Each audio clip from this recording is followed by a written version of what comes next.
Eu queria começar o vídeo de hoje fantasiado de dinossauro.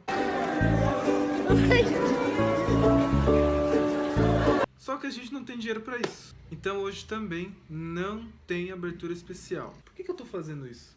Meus bacanos, bom dia, tarde, noite, sei lá que horas você está assistindo isso, mas olha galera, nós estamos aqui completando 10 episódios de classe bíblica. Isso é algo fantástico, né? Porque em meio à pandemia que tá rolando solto aí fora, eu e você, nós não perdemos este contato com a palavra de Deus. Se você já está gostando deste vídeo, se inscreve aqui embaixo, não se esqueça também de deixar o seu like. Agora vamos lá para o nosso vídeo de hoje. Pega a sua Bíblia, pega o seu caderno, pega uma caneta agora e você vai lá pro teu cantinho, pro teu quarto, não sei, para nós passarmos juntos esse momento. Afinal, esse aqui é o momento da nossa classe bíblica. E o tema da classe bíblica de hoje é: e os dinossauros? No vídeo de hoje nós vamos descobrir que, ao contrário do seu peixe que fica nadando no aquário, dinossauro não sabe nadar. Desgraça! Mas antes de nós começarmos essa classe bíblica fantástica, que vai dar o que falar, né? Tem muita gente que gosta desse tema. Feche os seus olhos, vamos falar com o nosso Deus. Senhor nosso Deus, te agradecemos por mais essa oportunidade que o Senhor nos concede para mais um estudo da Tua Palavra nesse momento. Pedimos que o Senhor nos envie o Teu Santo Espírito para que nós possamos compreender as lições que o Senhor quer nos passar no dia de hoje. Pedimos isso por Jesus. Amém. Bom, galera, primeiramente a gente começa dizendo que é legal falar de dinossauros, né? Porque... dinossauros, né, cara? Os dinossauros são seres fantásticos, né? Do grego, Denios, terrível.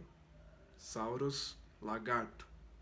Lagarto terrível, terrível lagarto. Eles foram simplesmente os maiores animais que já andaram pela face da Terra, né? E nós temos várias espécies de dinossauro. Nós temos o anquilossauro, o tiranossauro, o bigodesauro, o ictiossauro e por aí vai. Os dinossauros eles têm sido muito representados no cinema, né? Como animais bárbaros. Animais que comem gente, né? Tem aquela clássica cena do Jurassic Park, que o camarada ele tá sentado numa privada, ele tava cagando aparentemente. E aí o Tiranossauro Rex vem e come ele vivo. Não. A pergunta que não quer calar quando falamos de dinossauros é a seguinte: como que eles foram extintos? É tentando responder a essa pergunta que várias teorias foram criadas para tentar explicar o sumiço dos dinossauros. Existem cientistas que dizem que os dinossauros eles ficaram tão grandes que eles não puderam mais cuidar de si mesmos, né? O que é uma justificativa e tanto essa. Outros ainda vão além. Dizem que os outros animais começaram a comer os ovos de dinossauros, impedindo que as próximas gerações viessem a nascer. O que em si é uma teoria e tanto, né? Um belo dia o gambá sai da sua toca, ele olha pro lado, olha pro outro, ele olha e pensa: nossa, deu vontade de comer ovo no almoço hoje. E foi assim que os ovos de dinossauro sumiram. Outra teoria, talvez a mais conhecida de todas, é a teoria do asteroide, né? Que teria entrado em contato com a nossa atmosfera e matou muitos dinossauros num raio significativo. E após o impacto, é levantada uma poeira de cinzas que bloqueia parcialmente a luz solar, impedindo a entrada de calor no mundo, causando assim um resfriamento significativo na temperatura média do globo e levando muitos dinossauros à extinção. E também tem aqueles que dizem que, na verdade, os dinossauros nunca foram extintos, né?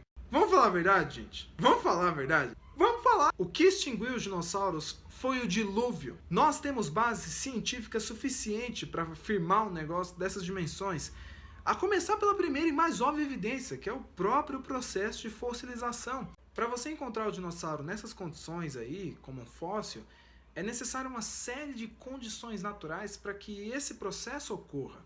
Ele tem que ser um processo rápido, não é coisa que dura milhares, milhões de anos, como a sedimentação.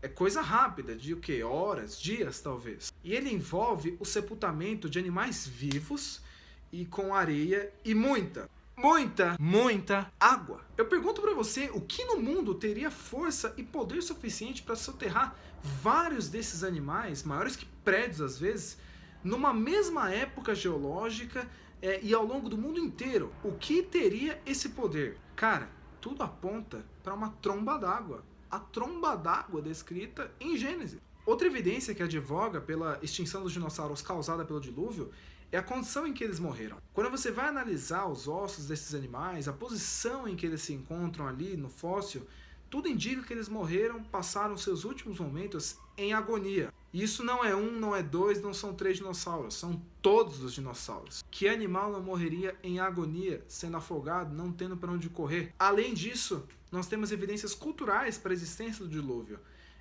O dilúvio ele é um evento citado em todas as culturas do mundo. Só mudam o nome dos personagens, os detalhes da história, mas a essência é a mesma.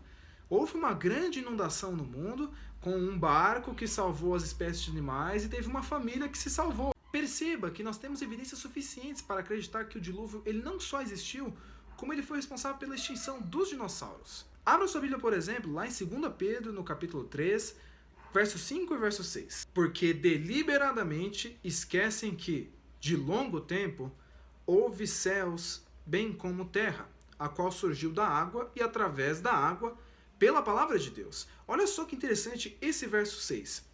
Pela qual veio a perecer o mundo daquele tempo, afogado em água. O apóstolo Pedro, ele ressalta aqui mais uma vez no Novo Testamento a existência, a veracidade de um evento que aconteceu lá no passado. A história do dilúvio, ela é real. Mas não pense você que o dilúvio ele veio apenas para matar dinossauros. Não, não era essa a ideia. Muito pelo contrário, a ideia do dilúvio era limpar o mundo de um mal muito mais terrível que os dinossauros. Um mal que inclusive infectou os dinossauros. Um mal chamado pecado. Se você analisar a história do dilúvio inteira, de Gênesis 6 até Gênesis 9, você vai perceber que o mundo que Deus havia criado lá em Gênesis 1 e Gênesis 2, ele havia se corrompido com a entrada do pecado em Gênesis 3. E à altura ali da história do dilúvio, em Gênesis 6, a situação estava tão triste no mundo que só existia uma única família que adorava a Deus naquela época, em meio a toda aquela geração corrupta. Era Noé, sua esposa, seus 3 filhos e as 3... esqueci o nome. Suas 3 noras, né? Antes de eu continuar, cara, você não achou que o dilúvio teria sido aquela coisa infantil, né? Que falaram pra você na igreja, né? Aquelas musiquinhas, né, do dilúvio. O que é que tem na Arca de Noé? Gente, apaga isso tudo da mente. A história do dilúvio é uma das mais tristes de toda a Bíblia. Porque nós vemos ali o relato de uma geração que ouviu a pregação de Noé, ouviu continuamente as oportunidades que Deus estava dando para aquele povo. Deus não queria só salvar a família de Noé. Pelo contrário, Deus queria salvar todos aqueles que entrassem na arca. Não entrar na arca foi uma escolha daquela geração. Rejeitar a palavra de Deus foi uma escolha daquela geração. E eles pagaram o preço. O dilúvio ele foi um negócio simplesmente bárbaro, gente. Não foi aquela chuvinha boba, né? Aquela garoa que tem nos vídeos de historinha da igreja. Chuva, chuva, cai sem parar. Abriram-se as comportas do céu. O que isso quer dizer, cara? Desabou o mundo de chuva. E não caía chuva apenas de cima.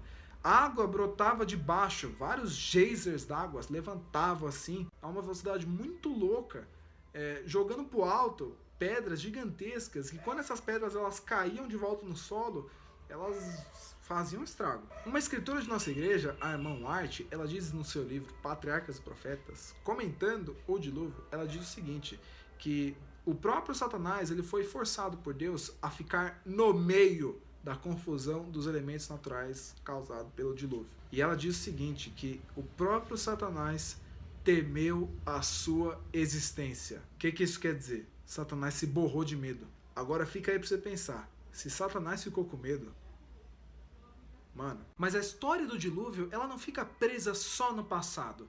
A história de uma família que se salvou de uma inundação e quem não entrou na arca se perdeu. Não, essa história não fica só lá atrás. Ela atravessa o tempo. Abra sua Bíblia, por exemplo, lá em Mateus 24, verso 37 até o verso 39. Pois assim como foi nos dias de Noé, também será a vinda do Filho do Homem. Porquanto, assim como nos dias anteriores ao dilúvio, comiam e bebiam, casavam, davam-se em casamento, até o dia em que Noé entrou na arca. E não o perceberam, senão quando veio o dilúvio, e os levou a todos.